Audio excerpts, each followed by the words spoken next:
ท่านผู้ชมที่เคารพ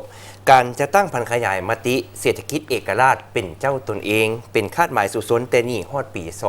2026 ต้องสุมทุกกำลังแหงสั่งรวมเพื่อจะตั้งปฏิบัติมติกองประชุมใหญ่ครั้งที่ 11 ของพรรคระยะท้ายสมัยให้ปรากฏผลเป็นจริงด้วยคุณภาพและประสิทธิผลตัวจริงตามที่ใจสร้างการหันเปลี่ยนที่แข็งแรงเลือกซึ่งและหอบด้านพร้อมทั้งสร้างห่วงทาใหม่ให้แก่การจะตั้งปฏิบัติทิศทางคาดหมายใหญ่ฮอดปี 2030 ที่จะถือกำหนดออกในมติกองประชุมใหญ่ครั้งที่ 12 ของพรรคก็คือการบรรลุคาดหมายใหญ่ในวิสัยทัศน์ฮอดปี 2030 รายละเอียดติดตามได้จาก70 ปีใต้ห่มทุ่งผักเศรษฐกิจเอกราชเป็นเจ้าตนเองเมื่อนี้นำเสนอบรรณทานและเป็นตอนสุดท้าย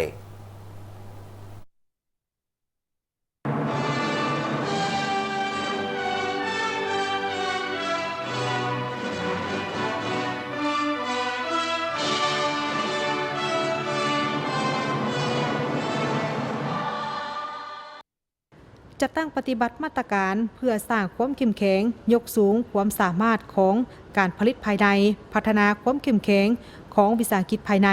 แก้ไขปัญหาอย่างเป็นระบบมาตรฐาน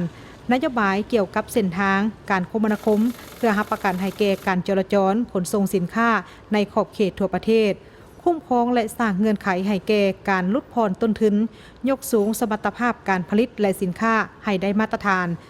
สร้างยี่ห้อสินค้าให้หลากหลายโดยเสริมขยายทางแหงของศาสตร์ของท้องถิ่นโฆษณาสร้างค่านิยมสุกยู่ส่งเสริมการสมไส้สินค้าภายในให้เข้มแข็งคุ้มครองราคาสินค้าที่กระทบไว้เป็นต้นน้ำมันเสื้อไฟเสบียงอาหารพร้อมกันนั้นก็ให้ฮิบฮ้อนสร้างยุทธศาสตร์กวมรวมและกำหนดมาตรการเฉพาะต่อสินค้ายุทธศาสตร์เช่นข้าวกินน้ำมันเสื้อไฟเพื่อค้ำประกันความมั่นคงของชาติฮิบฮ้อนปฏิรูปรัฐวิสาหกิจไฟฟ้าลาวและรัฐวิสาหกิจน้ำมันเสื้อไฟลาวให้สำเร็จไว้เพื่อก้าวไปสู่การปฏิรูปรัฐวิสาหกิจอื่นๆรัฐสมคุ้มครองและมีความเข้มงวดต่อวิสาหกิจนำเข้าส่งออกอัดส่องวางการลบหลีกพันธะด้านภาษีอากรการชำระซาสางในระบบธนาคารแก้ไขขาเข้าการผลิตภายใน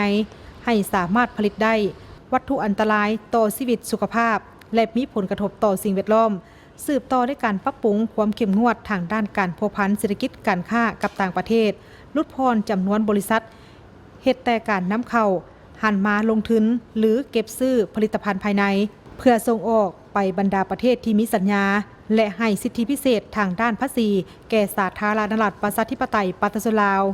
ค้นคว้ากำหนดออกนโยบายพิเศษต่อพืชสัตว์และการส่งเสริมการผลิตต่อสินค้าดังกล่าวอยู่เขตเศรษฐกิจเขตชนบทห่างไกลศอกลีกเพื่อดึงดูดการลงทุนและสร้างให้มีสินค้าปลายแหลมเพิ่มทวีการสนองช่วยเหลือทางด้านเทคนิควิชาการให้ประชาชนและผู้ประกอบการเพื่อยกสูงสมรรถภาพและคุณภาพผลผลิตกสิกรรมป่าไม้ตอบสนองความต้องการของตลาดและสามารถแข่งขันได้กำหนดขึ้นใหม่นโยบายสุกยู่ส่งเสริมทางด้านกสิกรรมแก้ไขสองบางการช่วยโอกาสเกี่ยวกับการสนองน้ำไฟฟ้าก็คือปัจจัยการผลิตอื่นๆหับไส้ในการผลิตกสิกรรมอย่างสมเหตุสมผลส่งเสริมและเพิ่มทวีการร่วมมือทางด้านเศรษฐกิจกับต่างประเทศแก้ไขข้อโครงข้างทางด้านกลไกและนโยบายสุกยู่การนำเข้าและส่งออกสินค้า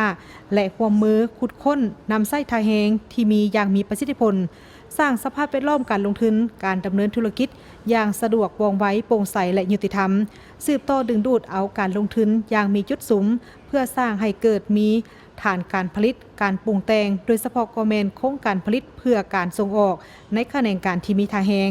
ดำเนินมาตรการแก้ไขปัญหาและยกระดับการพัฒนาทรัพยากรมนุษย์และแก้ไขปัญหาย่อท่อด้านวัฒนธรรมสังคม